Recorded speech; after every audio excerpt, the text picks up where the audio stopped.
சகாயம் செய்த தப்பு என்ன என்றால், கோவணம் கட்டாத ஊரில் கோவணம் கட்டிய பைத்தியக்காரன். ஒரு 20 தடவை தப்பு செய்த ஒருவனை நீதிமன்றம் ஒவ்வொரு தடவையும் ஜாமீனிலே விட்டு கொண்டிருந்தால் அப்போ அண்ணா பல்கலைக்கழகத்துக்கு நுழைவானா மாட்டானா? 21வது தடவை ஜாமீனில் வரலாம்ல? ஹிஸ்ட்ரி சீட்டரையெல்லாம் பிடித்து ஒழுங்குபடுத்தி அவனை உள்ளே வைக்கின்ற தன்மை நம்முடைய நீதிமன்றத்துக்கு இல்லையே. மீண்டும் அந்த வழக்கு நடக்கிறது. அதிலே தான் அவர் சிறைக்கு போனார். சிறைக்கு போனவுடன் தனியாகத்தான் போனார். உடனே நீ உனக்கு ஏதாவது ஒரு மதிப்பு வேண்டாமா என்று சொல்லி சிறையில் இருக்கிற மனிதனை மந்திரியாக ஆக்கினார் நம்முடைய முதலமைச்சர். கவர்னர் சொன்னார், இதற்கு எப்படி நான் பதவி பிரமாணம் செய்து வைக்க முடியும், ஆகவே இது சட்டப்படி தப்பு என்று சொன்னார். அதெல்லாம் கிடையாது, சட்டப்படி அது என்னுடைய உரிமை, முதலமைச்சருடைய உரிமை. யாரையும் மந்திரியாக்குவேன், அது கழுதையை கூட ஆக்குவேன், அதை பற்றியெல்லாம் நீங்கள் கேட்க முடியாது என்று சொன்னார். கோர்ட் ஒத்துக்கொண்டது. அவர் மந்திரியாகவே சிறையில் இருந்தார். இந்த நாட்டிலே போய் இவர் என்ன மாறுதல் செய்ய வேண்டும் என்று நினைத்தார்? ஏங்க, சிறையில் இருப்பவனை மந்திரியாக்குவேன் என்று சொன்னால் அவன் என்ன பண்ணுவேன்? அப்புறம் ஜெயிலர் டே வெளியே போய் படுத்துக்க, நான் அந்த குளிரூட்டி அறையில் நான் படுத்துக்கொள்கிறேன். செல்லில் போய் ஜெயிலர் படுத்துக்கொள்வேன், நம்ம மந்திரி ஜெயிலர் ரூமில் ஏசியில் படுத்துக்கொள்வார். ரொம்ப கேவலமாக நடக்குது, எதுவுமே சொல்ல முடியாதது. பெருமதிப்புக்குரிய ஐஏஎஸ் அதிகாரி, அதிகார வர்க்கத்திற்கு ஒரு முன்மாதிரியாக விளங்குகிற சகாயம் அவர்களே, அறப்போர் இயக்கத்தைச் சேர்ந்த ஜெயராமன் அவர்களே, தா பாண்டியன் போன்ற என்னுடைய நண்பர்களே, குழுமி இருக்கின்ற மரியாதைக்குரிய பெருமக்களே, சகாயம் விழாவாக தொடங்கி பாச்சாவின் விழாவாக இதை கையில் எடுத்துக்கொண்ட பெருமதிக்குரிய நண்பர் பாச்சா அவர்களே,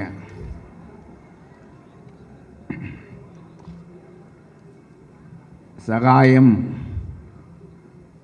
ஒரு விதிவிலக்கு. நான் 50 ஆண்டுகளாக அரசியலில் இருக்கிறேன். நான் ரொம்ப இளைஞனாக இருந்தபோது, சிறுவயதாக இருந்தபோது கூட்டங்கள் நடைபெறும். பொட்டலில் மண்ணில் உட்கார்ந்திருப்பார்கள் மக்கள். அவர்கள் உடம்பிலே சட்டை இருக்காது. ஒரு பீடியை குடித்து கொண்டு பேசுகிறவரையே கூர்ந்து கவனித்து கொண்டிருப்பார்கள். படிக்காதவர்கள், எளிய மக்கள், ஏழைகள், மேனியிலே சட்டை கூட இல்லாதவர்கள். ஆனால் மேடையிலே இருக்கின்றவர்கள் பெரிய அறிஞர்களாக இருப்பார்கள். ஜீவானந்தம் பேசுவார், ராமமூர்த்தி பேசுவார், காமராஜர் பேசுவார், ராஜாஜி பேசுவார், முத்துராமலிங்க தேவர் பேசுவார், மாப்போசி பேசுவார், அண்ணா பேசுவார். இணையற்ற தலைவர்களெல்லாம், மிகச்சிறந்த அறிஞர்களெல்லாம் மேடையில் இருந்து மக்களை நோக்கி பேசினார்கள். ஒன்றுமே படிக்காத மக்களெல்லாம் மேனிலே சட்டை இல்லாமல் ஒரு பீடியை உறிஞ்சி கொண்டு அவர்கள் பேசுவதை கேட்டுக்கொண்டிருந்தார்கள். அன்றைக்கு மக்களெல்லாம் படிக்காதவர்களாக இருந்தார்கள், தலைவர்களெல்லாம் படித்தவர்களாக இருந்தார்கள். இப்பொழுது மக்களெல்லாம் படித்தவர்களாக இருக்கிறார்கள், தலைவர்களெல்லாம் பொக்கைகளாக இருக்கிறார்கள்.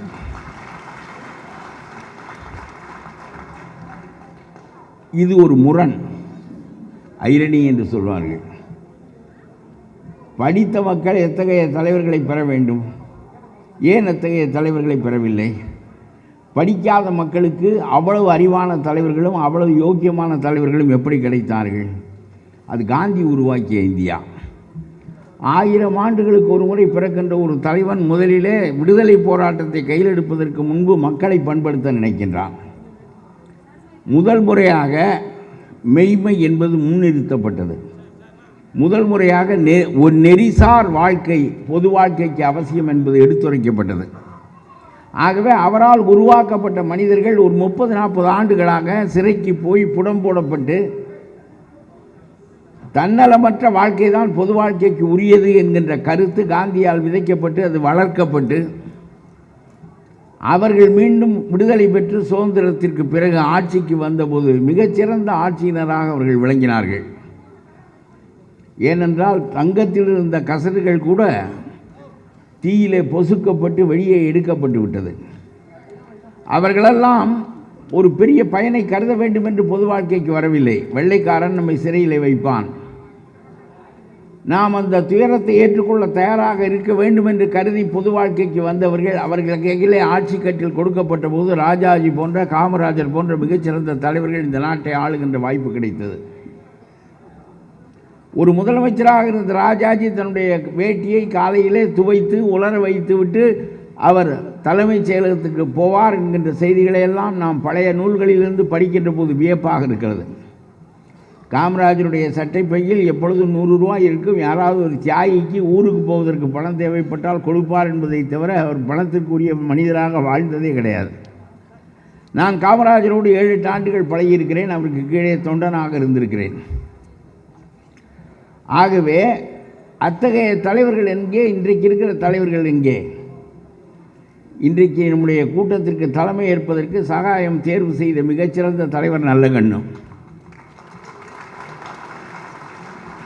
அவர் தகைசால் தமிழர் என்ற பட்டத்தை அவருக்கு அறிவிக்கப்பட்ட போது எனக்கு பதட்டமாக இருந்தது. ஒருவேளை நல்லகண்ணு இந்த பட்டத்தை எனக்கு வேண்டாம் என்று சொல்லிவிடுவாரோ என்று பதட்டமாக இருந்தது. ஏனென்றால் தகைசால் தமிழர் என்கின்ற பட்டத்தை தகைசால் மனிதர்கள் கொடுக்க வேண்டும் என்று எதிர்பார்ப்பாரோ என்று எனக்கு தோன்றியது. ஆனால் நல்லகண்ணு அவர்கள் அந்த பணத்தை திருப்பி கொடுத்து விட்டார். உன் பணம் வேண்டாம் என்று. சரி, கொடுத்த பட்டத்தை மரியாதை கருதி வைத்து கொண்டார். ஆகவே ரொம்ப தேடி ஒரு தகைசால் மனிதனை தேடுவதற்குரிய கடைசி கட்டம் அது. இன்னும் எத்தனை தகைசால் மனிதர்கள் அரசியலில் கிடைப்பார்கள் என்று எனக்கு தெரியாது. ரொம்ப பாழ்பட்டு விட்டது தமிழகம். நம்முடைய பாட்டாளி மக்கள் கட்சி தலைவர் ராமதாஸ் சொல்லுகிறார், என்னுடைய கட்சிக்காரனை, என்னுடைய ஜாதிக்காரனை நீ ஏன் துணை முதலமைச்சராக ஆக்கவில்லை என்று கேட்கிறார். உன் மகனை ஆக்கினாயே துணை முதலமைச்சராக, என்னுடைய ஜாதிக்காரனையும் ஆக்கலாமே என்று கேட்கிறார். நான் கேட்கிறேன், ஒரு யோக்கியனை, நேர்மையானவனை, அறிவானவனை, இந்த நாட்டை வழிநடத்தக்கூடிய தகுதி உடையவனை நீ ஏன் உன்னுடைய கட்சியில் உன் மகனுக்கு பக்கத்தில் ஒரு சிறந்த ஆட்சியாளனாக வைத்துக்கொள்ளக்கூடாது என்று கேட்பதற்கு பதிலாக என்னுடைய ஜாதிக்காரனை ஆக்கவில்லையே என்று கேட்டால் 10 நாளைக்கு பிறகு அந்த ஆளுடைய வீட்டில் ரெய்டு நடக்கிறது. யார் துணை முதலமைச்சராக ஆக்கப்பட வேண்டும், 4 நாள் கழித்து யார் வீட்டில் ரெய்டு நடக்குமோ அவர்களெல்லாம் துணை முதலமைச்சராக ஆக்கப்பட வேண்டும் என்று சொன்னால் இந்த நாடு இப்படித்தான் இருக்கும். நம்முடைய சிந்தனைகள், நம்முடைய தலைவர்கள் நமக்கு வளர்க்கின்ற சிந்தனைகள் ஜாதி சார்ந்தவையாக, பணம் சார்ந்தவையாக, தன்னலம் சார்ந்தவையாக, ஒரு குறுக்கு வழியில் போகின்றவை அப்படித்தான் இருக்கின்றன. அரசியல் கட்சியினுடைய பெரிய தலைவர்கள் எப்படி பேச வேண்டும், எப்படி வழி நடத்த வேண்டும், ஜாதிகள் என்ன செய்யும் என்று கேட்கிறேன். நிதிநிலை அறிக்கைகள் எல்லா மக்களுக்கும் தான் போடப்படுகின்றன. சட்டங்கள் எல்லாம் எல்லா மக்களுக்கும் ஒரு மாதிரியாகத்தான் இருக்கின்றன. அவர்கள் திருமணம் செய்வதற்கு வைத்திருக்கின்ற ஜாதிகளை அவர்கள் வைத்துக் கொள்ளட்டும். சமூக வாழ்வில் அரசியலுக்கும் ஜாதிக்கும் என்ன தொடர்பு இருக்கிறது? கக்கனை போல் ஒரு அந்தணர் நான் எழுதினேன். அந்த காலத்தில் கக்கன் ஒரு அந்தணர் என்று எழுதினேன். ஆகவே தகுதி உடையவர்கள் அந்த இடத்தில் இருக்காவிட்டால் துணை முதலமைச்சராக ஆகின்ற நிலைமையிலே தான் அவர் இருந்தார். அவர் உள்துறை அமைச்சராக இருந்தார். அந்த ஒரு நேர்மை பொது வாழ்க்கைக்கு ரொம்ப இன்றியமையாது. நான் சொல்கிறேன், அடிமட்ட மக்கள் எப்படியோ போகிறார்கள். பெருவாரியான மக்களுக்கு வழிநடத்துவதற்கு தகுதி வாய்ந்த தலைவர்கள் வேண்டும். நம்முடைய சகாயம் அவர்கள் ஒரு அதிகாரியாக உள்ளே நுழைந்து ஒரு பொது வாழ்க்கைக்குரிய மனிதராக வெளியே வந்து விட்டார். அதிகார வர்க்கம் அவரை பிதிக்கி வெளியே தள்ளிவிட்டது. உங்களுக்கு சொல்லுகின்றேன், அவர் எழுதியிருக்கிற புத்தகத்திற்கு கடைசி தரியில் கண்டாங்கி சேலை, வெரி பொயட்டிக் டைட்டில். கடைசி தரியில் கண்டாங்கி சேலை. ஏன் இப்படி எழுதினார்? கண்டாங்கி சேலை என்பது கைத்தறி சேலை. அது தென் மாவட்டங்களில் வழங்குகின்ற சொல். இங்கே இருக்கின்றவர்களுக்கு தெரியுமா என்று எனக்கு தெரியாது. கண்டாங்கி சொல் என்பது கைத்தறி சேலை. அது கடைசி தரியில் நெய்யப்படுகிறது என்று சொல்லப்படுவதனுடைய பொருள், அந்த தறி இனிமேல் செயல்படாது என்ற கருத்திலே தான் அவர் கடைசி தரியில் கண்டாங்கி சேலை என்று சொல்லுகிறார். அதிகாரியாக நான் செயல்பட்டு அந்த கடைசி தரியில் நெய்யுகின்ற சேலை இதுதான். இது முடிந்த பிறகு நான் வெளியேறி விடுவேன், இனிமேல் நான் அந்த பணியை செய்ய முடியாது என்கின்ற கருத்திலே தான் கடைசி தரியில் என்கின்ற சொல்லை அவர் பயன்படுத்தியிருக்க வேண்டும். அவர் கண்டாங்கி நெய்கின்றவர், அதிகாரியாக இருக்கின்றவர், மக்களுக்கு அந்த அதிகாரத்தின் மூலம் நன்மை செய்ய போகின்றவர், போனவர், செய்தவர், ஆனாலும் கூட கடைசி தெரியன்ற அவர் போட்டதற்கு அடிப்படை காரணம் அவ்வளவுதான். கடைசியிலே என்னை விஞ்ஞானத்துறையில் கொண்டு போய் தள்ளிவிட்டார்கள், என்னுடைய ஐஏஎஸ் பதவி முடக்கப்பட்டு விட்டது என்று எழுதுகிறார். ஆகவே முடக்கப்பட்டு விட்டது, இனிமேல் அந்த அதிகாரத்தை கொண்டு மக்களுக்கு நன்மை செய்கின்ற நிலைப்பாடு என்பது எனக்கு இல்லை. ஆகவே கடைசி தெரியில் கண்டாங்கி சேலையை நெய்துவிட்டு நான் வெளியேறுகிறேன் என்கின்ற பொருளிலே தான் அவர் அப்படி சொல்லியிருக்க வேண்டும் என்று நான் நினைக்கின்றேன். ஆகவே ரொம்ப நல்ல நடையில் எழுதியிருக்கிறார். 300 பக்கம் இருக்கிறது. பாட்சா எனக்கு அது கொடுத்து அனுப்பினார். 1.5 நாளாக அந்த புத்தகத்தை தான் படித்து கொண்டிருந்தேன் முழுமையாக. ரொம்ப அச்சமில்லாமல் எல்லாரை பற்றியும் எழுதியிருக்கிறார். அவர் வருந்துவது அரசியல்வாதிகள் அந்த மந்திரி இவ்வளவு மோசமாக இருக்கிறாரே என்பதற்கெல்லாம் வருந்தவில்லை.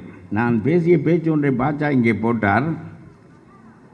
உண்மையிலேயே சகாயம் தோற்றுவிட்டாரா என்றால் என்னுடைய கருத்து சகாயம் வென்றார், இந்த ஆட்சி அதிகாரம்தான் தோற்றுவிட்டது.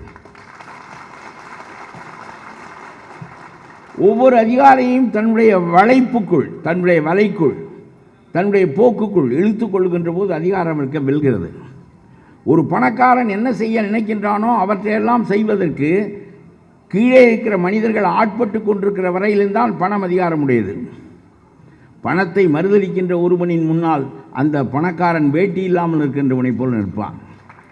நம்முடைய அதிகார வர்க்கமும் சகாயத்துக்கு முன்னால் அப்படித்தான் நின்றது. இந்த அதிகாரம் யாரையும் வசப்படுத்தும். எத்தனை தலைமைச் செயலாளர்கள், எத்தனை ஐஏஎஸ் அதிகாரிகள் இன்றைக்கு கொஞ்சம் நெஞ்சமாக இருக்கிறார்கள். 50 ஆண்டுகள் இந்த நாடு ரொம்ப கேவலமாக நடத்தப்பட்டிருக்கிறது, ஆளப்பட்டிருக்கிறது என்று சொன்னால் இதில் இருந்த அதிகாரிகளுக்கு பங்கு இல்லாமல் அவர்கள் ஆள முடியாது.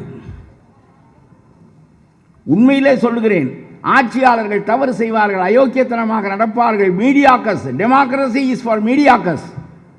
அது அறிவாளிகளை அனுமதிக்காது, தகுதியானவர்களை அனுமதிக்காது. சாதாரணமான மனிதர்கள் தான் ஆட்சிக்கு வருவார்கள். சகாயமும் வேறொரு ஆளும் தேர்தலுக்கு நின்றால் அவன்தான் வெற்றுவான், இவர் வெற்ற மாட்டார். அதுதான் ஜனநாயகத்தினுடைய தன்மை. ஜனநாயகம் என்பது அறிவாளிகளின் அமைப்பு அல்ல, பெருவாரியான மக்களின் அமைப்பு. பெருவாரியான மக்கள் ஜாதி சார்ந்து நிற்பார்கள், பணம் சார்ந்து நிற்பார்கள், பிறவற்றை சார்ந்து நிற்பார்கள். ஆகவே அவர்கள் அவர்களுக்குரிய மனிதர்களைத்தான் தேர்ந்தெடுப்பார்கள். They deserve the government. இன்றைக்கு இருக்கிற 50 ஆண்டுகளாக இருக்கிற அயோக்கியத்தனமான அரசுகள் எல்லாம் இப்படித்தான் ஆட்சி புரிந்திருக்கின்றன. Our people have deserve that government, they selected them. ஆகவே அதுதான் ஜனநாயகத்தினுடைய தன்மை. ஆனால் அதிகார வர்க்கம் அப்படி இருக்கக்கூடாது. ஆட்சியாளர்கள் அப்படி இருக்கட்டும், அதிகார வர்க்கம் அப்படி இருக்கக்கூடாது. படித்திருக்கிறாய், மேல்நிலை படிப்பு படித்திருக்கிறாய், இந்தியா முழுவதும் கடைந்தெடுத்து சில மனிதர்களில் ஒருவராக நீ தேர்வு செய்யப்பட்டிருக்கிறாய். ஆட்சி அதிகாரம் உன்னுடைய கையில் கொடுக்கப்பட்டிருக்கிறது. வேறு அதிகாரிகளாக, இன்ஜினியராக, டாக்டராக, பிற நிலைகளில் இருப்பவர்களாக இருப்பது என்பது வேறு. மக்களின் மீது அதிகாரம் செலுத்துகின்ற அதிகாரியாக இருப்பது என்பது வேறு. அத்தகைய அதிகார வர்க்கத்தில் ஒருவனாக நீ வருகிறாய். எவ்வளவு பெரிய நிலை, எவ்வளவு பெரிய நிலை! ஏன் ஒரு பெரிய சீஃப் டாக்டரை சந்திக்கின்ற போது நாம் கொடுக்காத மதிப்பை ஒரு ஐஏஎஸ் அதிகாரிக்கு கொடுக்கிறோம் என்றால் அவர் அதிகாரமுடையவர் என்கின்ற காரணத்தினால். பணக்காரனுக்கு நாம் அதிகாரம் கொடுப்பதற்கு money itself is a power. அதனாலே பணக்காரனை மதிக்கிறோம். ஆட்சியில் இருப்பவனை ஏன் மதிக்கிறோம் என்றால் அவன் கையில் அதிகாரம் இருக்கிறது. அதிகாரிகளை, ஐஏஎஸ் அதிகாரிகளை ஏன் மதிக்கிறோம் என்றால், நீ என்ன கலெக்டரா என்று அந்த காலத்தில் கேட்பார்கள். கலெக்டர் என்பது அவ்வளவு பெரிய பதவி. அவ்வளவு பெரிய பதவிக்கு வந்த மனிதர்கள் இந்த ஆட்சிகளால் எத்தகையவர்களாக நடத்தப்பட்டிருக்கிறார்கள் என்பதை எண்ணி பாருங்கள். வல்லபாய் பட்டேல் சொன்னார், இந்திய ஜனநாயகம் 4 அமைப்புகளின் மீது கட்டப்பட்டிருக்கிறது. ஒன்று லெஜிஸ்லேச்சர், சட்டமன்றம். இன்னொன்று அதிகார வர்க்கம், ஐஏஎஸ் அதிகாரிகள். 3வது பத்திரிகை, பாண்டியன் போன்ற பத்திரிகையாளர்கள். 4வது நீதிமன்றம். முதல் ஆள் தவறு செய்வான் என்று வல்லபாய் பட்டேல் கருதுகிறார். இந்த ஆட்சியாளன் அயோக்கியனவன், தவறுதான் செய்வான் என்று நினைக்கிறார். இப்பொழுது இருக்கிறவர்கள் காந்தியால் உருவாக்கப்பட்டவர்கள். இவர்களெல்லாம் இறந்து மடிந்த பிறகு மோசமான மனிதர்கள் ஆட்சிக்கு வருவார்கள். அப்பொழுது இந்த ஆட்சி கட்டிலை இழுத்து பிடித்து தவறு செய்யாதவாறு இதை நெருக்கி பிடிப்பதற்கு தகுதி வாய்ந்த 3 பெரிய பின்னல்களை நம்முடைய ஜனநாயகம் உண்டாக்கியது. ஒன்று அதிகார வர்க்கம், ஐஏஎஸ் அதிகாரிகள். 2வது பத்திரிகை, 3வது நீதிமன்றம். இந்த ஆளுங்கட்சியினர் தவறு செய்வார்களே, ஆனால் அதிகார வர்க்கம் அவர்களுக்கு உடன்படாவிட்டால் ஆளுங்கட்சியால் தவறு செய்ய முடியாது. ஒரு மந்திரியும் தவறு செய்ய முடியாது, ஒரு மந்திரியும் தவறு செய்ய முடியாது. நம்முடைய அதிகார வர்க்கம் தான் கேவலமானது என்று நான் சொல்லுகிறேன். ஆட்சியாளன் கேவலமானவன் தான், கேவலமானவனைத்தான் மக்கள் தேர்ந்தெடுக்கிறார்கள். ஆகவே அதை பற்றி நாம் விட்டு விடுவோம். இந்த அதிகார வர்க்கத்தின் கையிலே தான் அதிகாரம் இருக்கிறது, ஆட்சியாளன் கையிலே இல்லை. ராஜாஜி ஒரு எம்எல்ஏ பார்த்து கேட்டார், உனக்கு இந்த தலைமைச் செயலகத்தில் என்ன வேலை என்று கேட்டார். கேட்பதற்கு ராஜாஜியால் தான் முடியும். ஒரு முனிவன் நாடாண்டது என்பது ராஜாஜி ஒரு மனிதன் ஆண்டது தான். அவர் கேட்டார், what business do you have in the corridors of the secretariat என்று கேட்டார். உனக்கு என்ன இங்கே வேலை இருக்கிறது? தலைமைச் செயலகத்துக்கு ஏன் வருகிறாய்? எதற்காக நீ செக்ரட்டரிகளை பார்க்கிறாய், ஐஏஎஸ் அதிகாரிகளை பார்க்கிறாய்? உனக்கு என்ன வேலை இருக்கிறது? நீ சட்டமன்றத்தில் வந்து பேச வேண்டியதை பேசு, எழுத வேண்டியதை எழுதியவர்களுக்கு அனுப்பு. என்ன புகார் இருந்தாலும் அவர்கள் அதை ஒழுங்கு செய்வார்கள். அவர்களை பார்ப்பது, அவர்களை கையில் பிடித்துக் கொள்வது, ஆகாத காரியங்களை எல்லாம் அவர்களின் மூலம் பண்ணிக்கொள்வது என்கின்ற அமைப்பு நேரிய ஆட்சிக்கு வழிவகுக்காது என்று சொல்லி, உனக்கு என்ன வேலை என்று கேட்டார். தலைமைச் செயலகத்தில் உனக்கு என்ன வேலை என்று ஒரு எம்எல்ஏயை கேட்க ராஜாஜியை தவிர வேறு எவனால் முடியாது. தூக்கி எறிந்து விட்டார்கள் ராஜாஜியை. நீங்கள் நினைக்கிறீர்கள் குலக்கல்வி என்று அவர் ஒன்றையும் கொண்டு வரவில்லை. அவர் கொண்டு வந்த பாடத்திட்டத்தில் குல வழியாக அவர் என்ன மனு தர்மத்தையா போதித்தார் அதில். ஆனாலும் கூட அவர் தூக்கி எறியப்பட்டதற்கு மிகப்பெரிய காரணம் எம்எல்ஏக்களை எல்லாம் அதிகாரம் இல்லாதவர்களாக ஆக்கிவிட்டார் என்பது பல காரணங்களில் ஒரு காரணம். ஆகவே இந்த ஐஏஎஸ் அதிகாரிகள் சரியாக இருந்தால் இவன்தான் சட்டத்தை நிறைவேற்றப் போகிறவன். சகாயம் எழுதியிருக்கிறார். அந்த மந்திரி கீழே இருக்கிற அதிகாரிகளை எல்லாம் மாற்றுகிற அதிகாரத்தை என்னிடம் கேட்டார். அந்த அதிகாரம் ஒரு ஐஏஎஸ் அதிகாரிக்கு உள்ளது. மந்திரி அதை செய்ய முடியாது. அவர் சொன்னார், அந்த வேலையை நான் செய்து கொள்கிறேன், என்னை ஒப்படைத்து விடுங்கள் என்று சொன்னார். எல்லா ஐஏஎஸ் அதிகாரிகளும் தங்களுடைய மந்திரிகளினுடைய நல்லெண்ணத்தில் இருக்க வேண்டும் என்ற அடிப்படையில் எல்லா அதிகாரங்களையும் மந்திரிகளுக்கு ஒப்படைத்து விடுவார்கள். ஆனால் நான் நினைத்தேன், பிறகு இடம் மாற்றல்களுக்கு காசு புழங்குகின்ற நிலை ஏற்பட்டுவிடும். ஆகவே நல்ல அதிகாரிகள் நல்ல இடங்களில் நல்ல பணிகளை செய்ய முடியாத நிலைமை ஏற்படும் என்று சொல்லி அந்த மந்திரியிடம் நான் அந்த அதிகாரத்தை உங்களுக்கு தர முடியாது என்று சொல்லிவிட்டேன் என்று சொல்கிறார். ஒரு மந்திரியிடம் இப்படி சொல்ல முடிகிறது என்று சொன்னால் அந்த ஐஏஎஸ் அதிகாரிக்கு எவ்வளோ அதிகாரம் இருக்க வேண்டும்?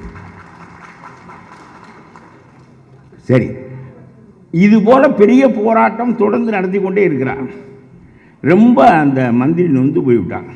நமக்கு நேரமே சரியில்லை, இந்த அதிகாரியிடம் வந்து இந்த மந்திரி பதவியில் மாட்டிக்கொண்டு விட்டோமே, நல்ல எனக்கு நேரம் சரியாக இருந்திருந்தால் வேறு துறைக்கு போயிருக்கலாமே, இல்லை இவராவது வேறு துறையில் இருந்திருப்பார், இவரிடம் வந்து மாட்டிக்கொண்டு சாகின்றோமே என்று அவர் ரொம்ப நொந்து போனார். அதில் எல்லாம் இந்த போராட்டம் தான் ஒரு ஆட்களை அடிப்பது கொள்வது, இவரால் அதையெல்லாம் ஒழுங்குபடுத்த முடியாத நிலைமை ஏற்பட்டது.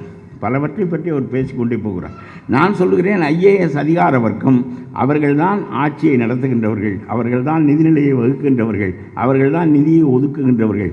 எந்த ஒன்றாக இருந்தாலும் சட்டம் செய்வதை தவிர, சட்டம் செய்கின்ற அதிகாரம்தான் இவர்களுக்கு இல்லையே தவிர மற்ற எல்லாவற்றையும் இதை செய், போலீஸ்காரனை கூப்பிட்டு அவன் மீது பொய் வழக்கு போடு என்று வாயால் சொல்லுகிறார்களே, ஒரு போலீஸ் அதிகாரியால் அது மறுக்க முடியும்? எவனா மறுத்திருக்கிறானா? காக்கி சட்டை போட்டவன் எவனா மறுத்திருக்கிறானா?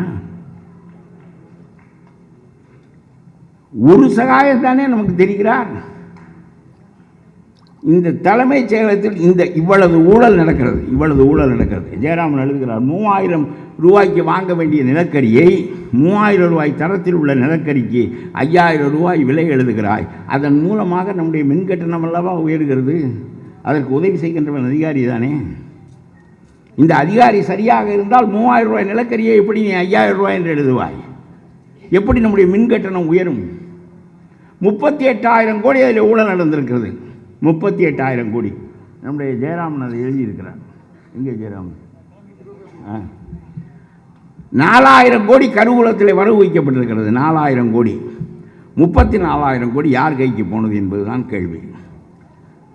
38,000 கோடி வரவு, 4000 கோடி வரவு வைக்கப்படுமானால் 34,000. நான் கேட்கிறேன், ஒரு குடும்பத்தில் 1000 ரூபாய் கொடுக்கிறீர்களே, அதன் மூலம் 11,000 கோடி செலவாகிறது. உங்களுக்கு 1000 ரூபாய் கொடுத்தால் நீங்கள் இந்த 34,000 கோடியை சுரண்டாமல் இருந்தால் 3000 ரூபாய் ஒரு குடும்பத் தலைவிக்கு கொடுக்கலாம்.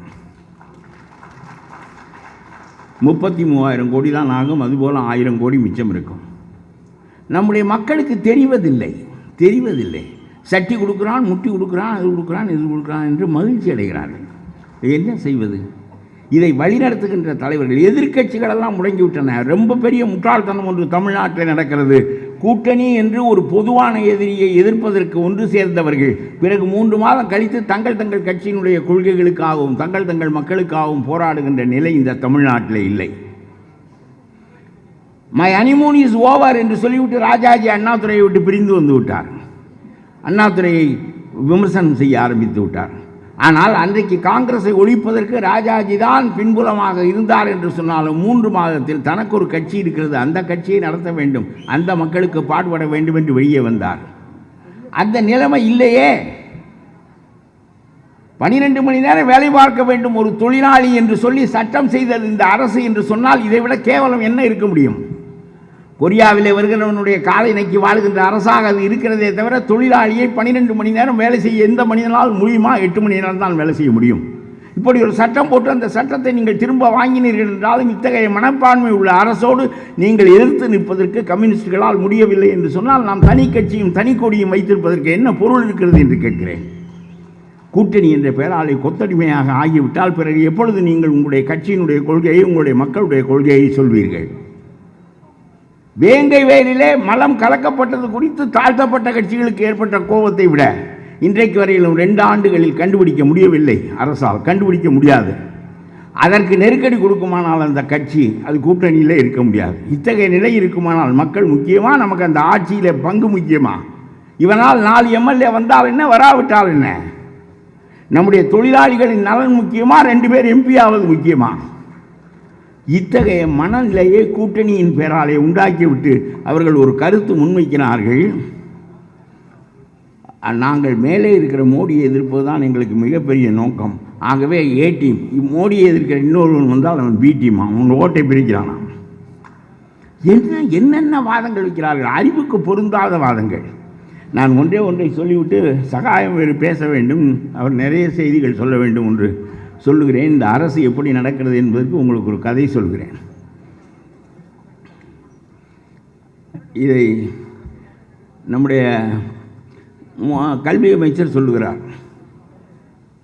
PM ஸ்ரீ மத்திய அரசாங்கத்தினுடைய நிதியில் 200 கோடி ரூபாய் அவர்கள் தர மறுக்கிறார்கள், அதனாலே வாத்தியார்களுக்கு சம்பளம் போட முடியவில்லை என்று சொல்லுகிறார். எனக்கு ரொம்ப ஆச்சரியமாக போய்விட்டது. 48,000 கோடி கல்வி இலாக்காவில் வரவு செலவு நடக்கிறது. இந்த 200 கோடியை மத்திய அரசாங்கம், அவன் இந்தியை கற்பித்தால் தருகிறேன் என்று சொல்கிறான். அவன் வைத்திருக்கிற திட்டம் அது நவோதயா திட்டம், கேந்திராலயா திட்டம் போல் அவன் ஒரு PM ஸ்ரீ திட்டம் வைத்திருக்கிறான். போடா நவோதயா வேண்டாம் கேந்திராலயா வேண்டாம் என்று தூக்கி எறிந்தது போல் உங்கள்கிட்ட PM ஸ்ரீ ஃபண்டு வேண்டாம், போடா உங்கள்கிட்ட இந்தியை நாங்கள் ஏற்றுக்கொள்ள மாட்டோம் என்று சொல்ல வேண்டியதுதானே? ஆகா பாருங்கள், ஒரு 200 கோடி ரூபாய் தராதினால் எங்களுடைய ஆசிரியர்களுக்கு சம்பளம் போட முடியவில்லை. 48,000 கோடி வரவு செலவு நடக்கிறது. அதில் 200 கோடி இல்லாததால் என்ன சம்பளம் நின்று விட்டது என்று எனக்கு புரியவில்லை.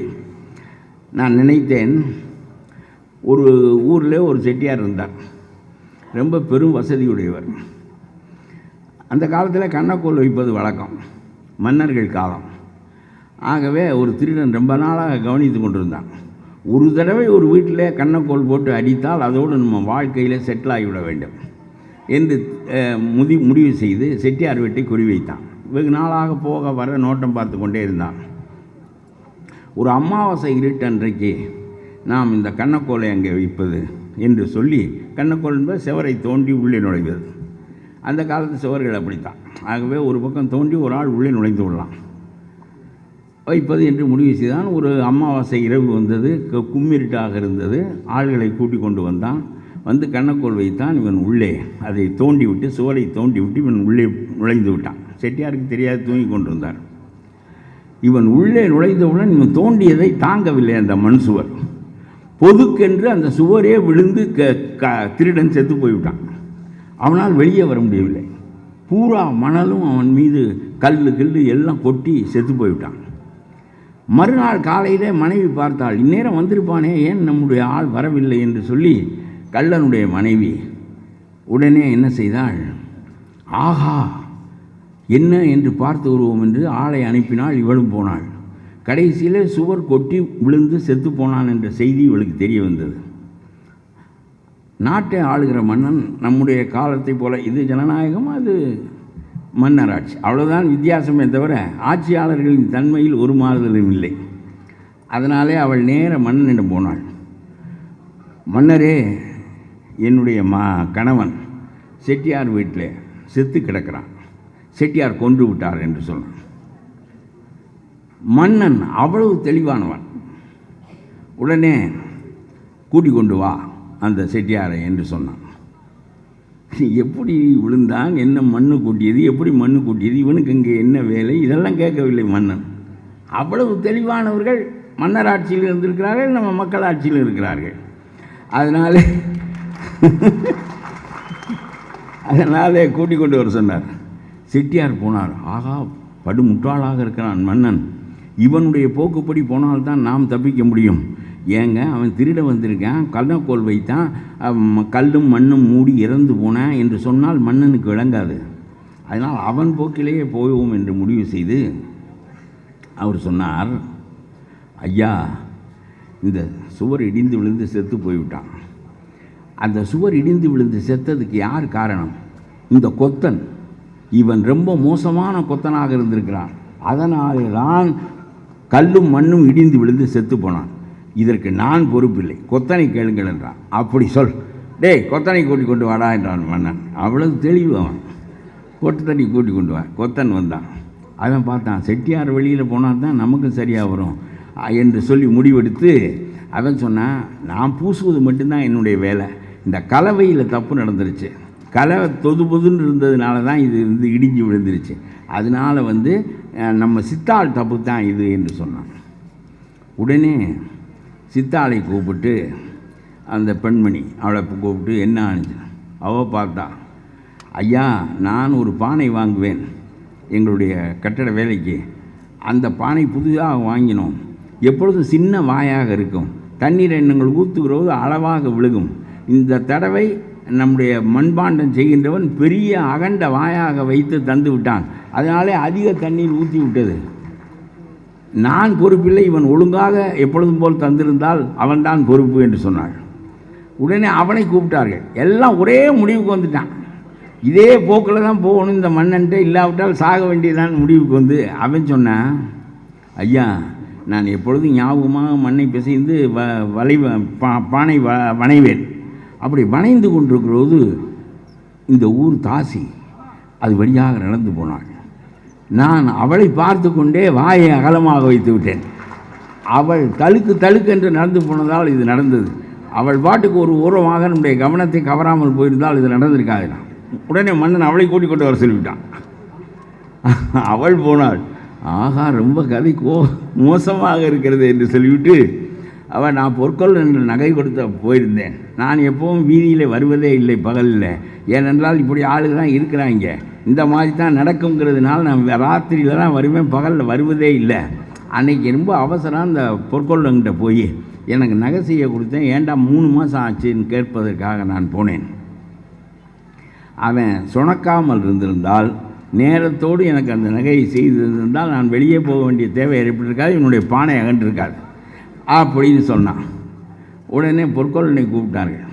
ஐயா, இவன்கிட்ட தான் முதல்ல ஆர்டர் வாங்கினேன், செய்வதற்காகத்தான் இருந்தேன்.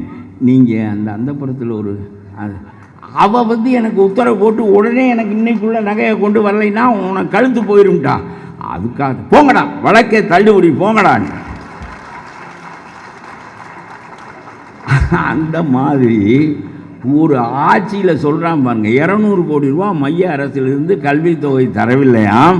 அதனாலே 48,000 கோடி புழங்குகிற கல்வித்துறையில் வாத்தியாருக்கு சம்பளம் போட முடியவில்லையாம். பாருங்க, பானை வாய் அகன்றதுக்கு இந்த பொம்பளை போனது காரணங்கிறது மாதிரியாகவே இருக்கிறதா? இதுதான் இந்த ஆட்சி. இந்த ஆட்சியில் நம்முடைய சகாயம் இல்லாமல் இருந்தது ரொம்ப நல்லது. தாங்க முடியாது.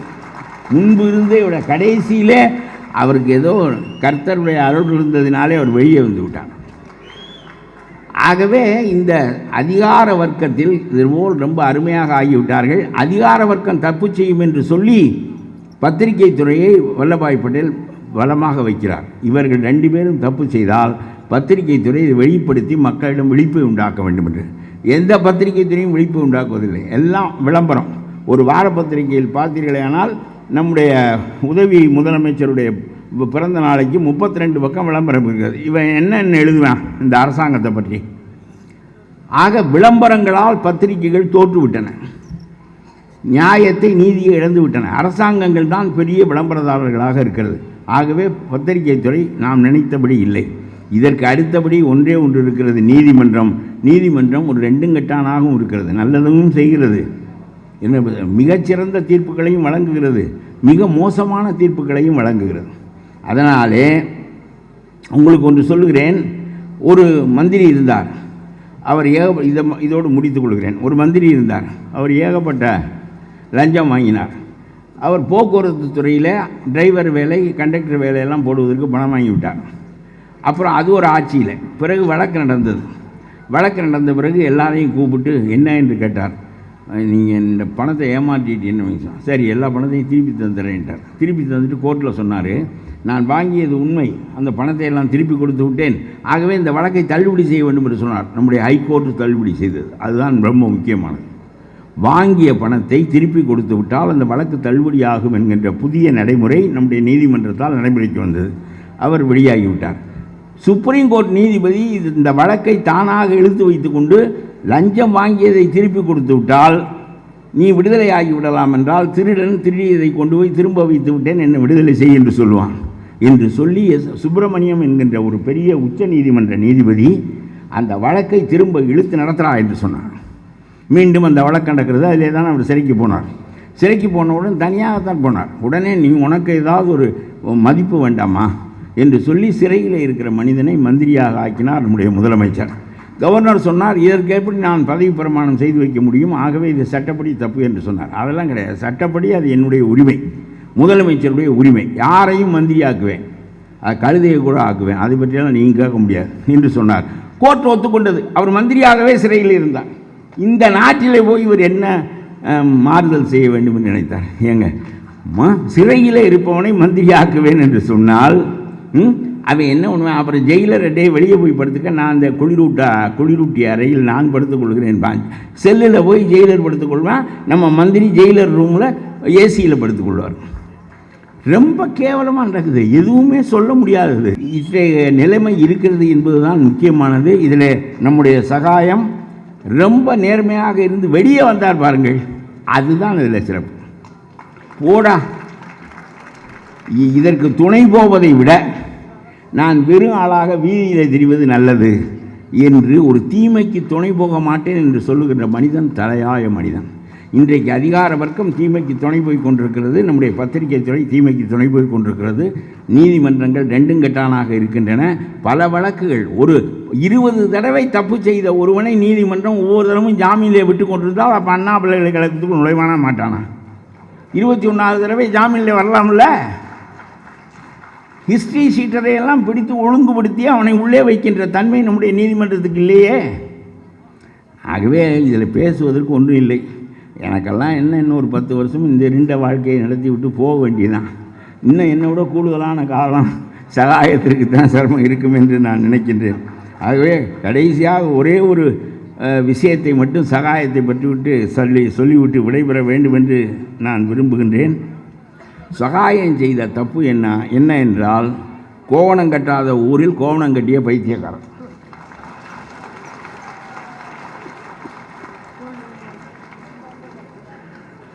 சும்மா விளாசிட்டாரு பழக்கருப்பையா. ஐயா விளாசிட்டீங்க, ரொம்ப நன்றி நன்றி நன்றி. அடுத்ததாக நம்முடைய விழாவினுடைய